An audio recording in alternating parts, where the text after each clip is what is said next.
زيك قصيد يقود زيك قبنين يقود صحان وهيك نارا صعيد شين يوغ الله يبارك وصيفيت يا عمور نسن سكان دارا ونسن دي بوطوط المارا ثورا غاتوحن دنت بيت الزعمة وزريضة مكيدي وغور تزريضة يخضارين ثورا ندواوي كوشي قاسك غادعوي الله يبارك ثناثي سواق تشورن تسطويس وزيتي ثارا نقوس مدكرا والسنة طبيت والسنة في كشيتين وتروح اللي غاوي ديال الطبيب ما دوح ذاك ثورا غاتنقي خاصي قاحي وقاروي وخمغ اي حاجة هاي سعدان تقول لك هذه الحيوة ويا تاريخ تقول الخداوي تقول الدواء اقول لك شي جيني لنا والتوكيضارك ذي هديك والتوكيضار ذو خمم أتصعد بروبليم هذي عدي وتخمم دارك أنا تخدم ذاك تسديونينا الحمد لله بفاربوا أسيبها كاربوا يا راجل بوي خير.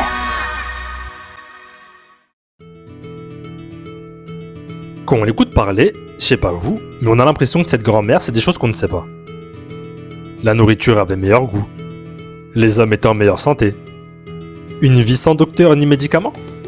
Ça paraît quand même gros. Mais maintenant qu'on sait ça, deux choix s'offrent à nous. Le premier est d'entendre ce qu'elle dit. C'est beau, c'est très mignon, mais si ça existait, on le saurait déjà. Autrement dit, c'est pas des racontards de vieillards qui vont nous intéresser. Le deuxième choix, c'est d'écouter. Non pas écouter pour répondre, mais écouter. Et lorsqu'on écoute, on voit que le chemin qui se dessine est fabuleux.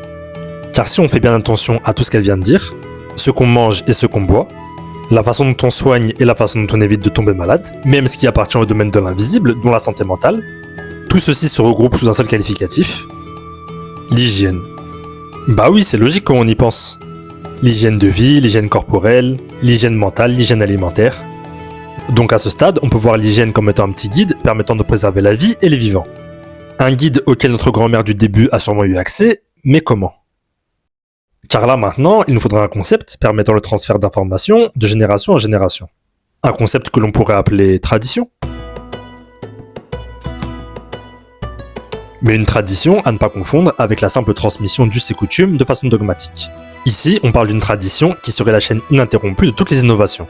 Innovations qui ont permis à nos ancêtres de survivre afin de perpétuer l'espèce humaine. Chaque génération prend donc connaissance des pages déjà écrites du livre de l'hygiène.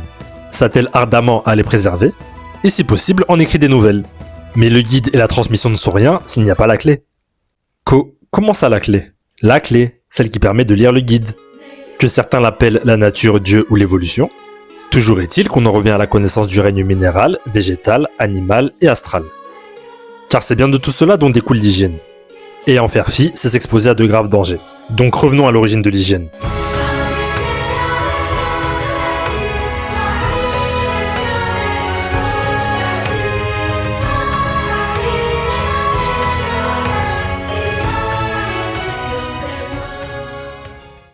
L'hygiène a débuté en Afrique. Il y a environ 80 000 ans, la grotte de Siboudou était le hub mondial de la haute technologie. On y retrouve tout un tas d'innovations qui, à l'heure actuelle, n'ont jamais été améliorées. Par exemple, la première pointe de flèche, ou encore la première aiguille à coudre, dont le design, comme je l'ai dit, n'a jamais pu être amélioré, en presque 80 000 ans. C'est une information qui me fascine toujours. Mais une des autres grandes avancées dans cette grotte est la découverte de l'hygiène. En effet, les hommes de Siboudou tenaient à avoir un environnement propre pour travailler et dormir. Ils avaient ainsi une connaissance parfaite du règne végétal et connaissaient les propriétés associées à chaque plante. Leur literie était donc constituée des feuilles de l'arbre Cryptoria weedi, dont les substances chimiques, insecticides, repoussent les moustiques. Une fois les propriétés actives du lit terminées, ils le brûlaient avant d'en reconstruire un nouveau. Ça, c'est ce qu'on appelle une politique de santé publique. Et toutes ces pages du livre de l'hygiène, au fur et à mesure des générations, ont fini dans un des traités de médecine les plus célèbres, le Papyrus Ebers. On vient donc de voir que lorsqu'il s'agit d'hygiène, la connaissance du règne végétal est primordiale. Tout autant que la connaissance astrale. Si vous regardez suffisamment le ciel, vous allez commencer à en comprendre les codes. Que ce soit les codes des étoiles, de la lune ou du soleil, tout ce qui se passe en haut a une incidence sur ce qui se passe en bas. Vous voyez le bien-être que vous ressentez après les premiers rayons de soleil du printemps? C'est exactement de ça dont il s'agit. Et simplifions l'affaire en parlant d'énergie. Chaque être, pour donner le meilleur de lui-même, a besoin d'énergie. Ainsi, un fruit exposé au soleil à la durée idoine produira le meilleur apport d'énergie possible à l'organisme. Les organes, recevant l'énergie du fruit, n'auront pas besoin de surtravailler. Ils pourront donc assurer leur rôle encore de très longues années. Pour donner un autre exemple de l'influence des astres sur la Terre, parlons du moringa. Le moringa est considéré comme l'arbre purificateur. On le retrouve mentionné dans le papyrus Ebers, et ses graines, une fois broyées, ont la particularité de pouvoir purifier l'eau. Le tout à moindre coût. Cependant, pour profiter pleinement de l'énergie purificatrice des graines de moringa, il faut se plier au temps astral. Autrement dit, on ne peut couper les boutures qu'en semaine de pleine lune. Et c'est vraiment fascinant de voir à quel point chaque être a une horloge interne arrimée à celle du ciel, à l'instar de la mélatonine. On vient de voir la connaissance végétale et on vient de découvrir la connaissance astrale. Le prochain domaine de connaissance va nous immuniser contre pas mal de maladies. On part en guerre contre les bactéries. Sur Terre, nous devons cohabiter avec tous les organismes et même ceux qu'on ne voit pas. Mais comment faire lorsque l'ennemi est invisible? Comment faire quand ce dernier peut attaquer à chaque instant? On fait appel à la connaissance minérale, la connaissance des métaux. Les métaux ont un incroyable pouvoir germicide et bactéricide. Par exemple, les récipients en argent étaient utilisés pour servir les boissons. Une tradition de l'argent comme récipient qu'on retrouve encore dans les théières anglaises, ou dans certaines expressions comme naître avec une cuillère d'argent dans la bouche. Et même si le sens par la suite a été galvaudé, il n'en demeure pas moins que le but final est de tuer les bactéries. Le cuivre est aussi l'autre grand métal antibactérien. Si vous avez eu la chance de pouvoir cuisiner dans une casserole en cuivre, le goût est incomparable. C'est peut-être pour ça que c'est un matériau utilisé par beaucoup de grands chefs dans la cuisine. Le cuivre soulage les articulations, fixe le fer, maintient les os en bonne santé, traite le vieillissement de la peau et lutte activement contre les maladies respiratoires. Maintenant qu'on sait ça, on peut rentrer dans un nouveau paradigme. La connaissance minérale est une connaissance de plusieurs dizaines de milliers d'années. Donc comme pour la théière anglaise en argent, on la retrouve dispensée un peu partout. Et si vous m'avez bien écouté, maintenant vous êtes en mesure de voir.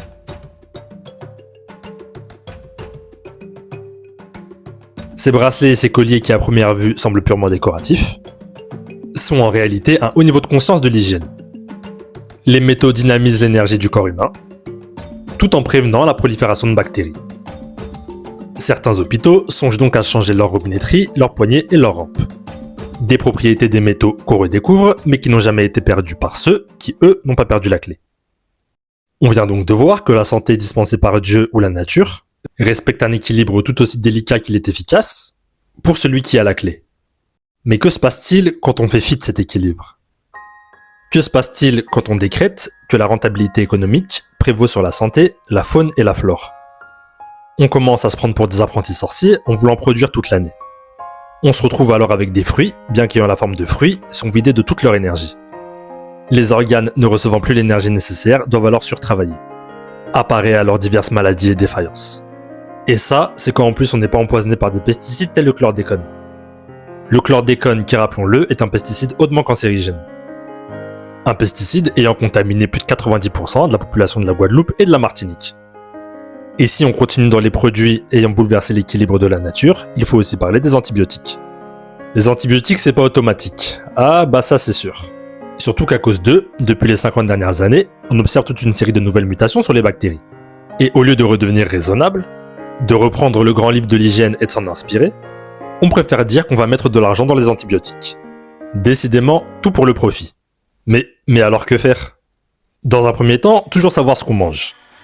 Le but étant de savoir exactement ce que chaque aliment guérit en nous. Un peu d'ail car c'est antiseptique, un peu de cumin car ça a un effet antispasmodique, etc. etc. Bien sûr, à la fin, il faut que ça soit bon. Mais le but est de vous restaurer. C'est d'ailleurs de là que vient le mot restaurant. Et là, on voit toute la dimension réparatrice de la nourriture. Alors est-ce que ça veut dire qu'il faut arrêter les fast-foods? Non, de temps en temps ça fait pas de mal. À condition qu'après vous pensiez à vous nettoyer avec un bouillon. Et surtout, n'oubliez pas le grand livre de l'hygiène. Donc, à vous de jouer maintenant.